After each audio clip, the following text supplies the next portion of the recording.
Mr. Shapiro, I'm deeply grateful for your presence tonight. I'd like to start this off by saying that I watch the Thug Life videos all the time.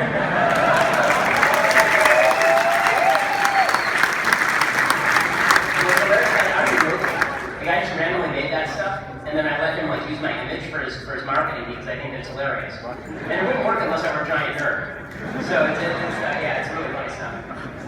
That being said, I do disagree with you in one area, and that is capital punishment. Mm-hmm. So I believe that it's dangerous for the government to have the power to execute citizens, mainly for the reason that people can be found innocent later on, when there was no evidence at the time to suggest that they were. Also, in that I believe that we should, in a way, move away from punitive criminal justice and perhaps move towards not necessarily fully rehabilitation, but looking at why people commit crime as opposed to just locking them up or killing them in certain cases. Okay, so I'll start with the second question first, and then we'll get to capital punishment. So when it comes to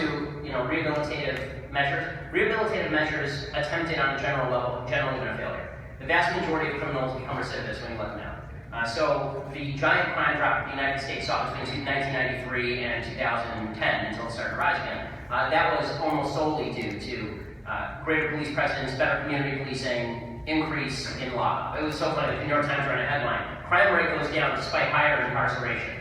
Wait, despite? It turns out when you put criminals in jail, they're not committing crime. So, I agree that there are things that we can do to prevent crime before crime happens, but once somebody has committed a crime, it's going to be rare, not impossible. I mean, there's probably 20 to 30% of people who commit a crime and get out and do fine. But the recidivism rate is incredibly high, particularly for violent crime and for property crime as well. So, yes, locking people up does help. Again, that's the solution. Create cultures that prevent people being locked up. As far as capital punishment, so I agree with the notion that the system of capital punishment is deeply flawed. But the logic of the argument that we can't execute people because they might be innocent is an argument that in law school they would say proves too much. Because the same is true about jailing people. You can make the exact same argument. How can you deprive somebody of 10 years of their freedom when they could be innocent? Why not just let everybody go?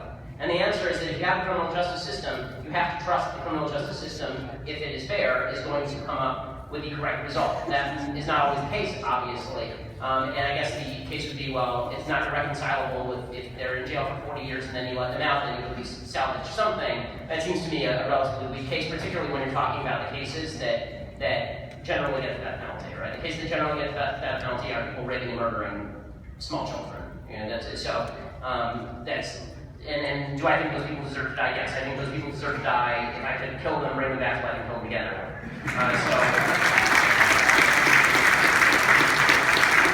I don't necessarily agree with that, but thank you.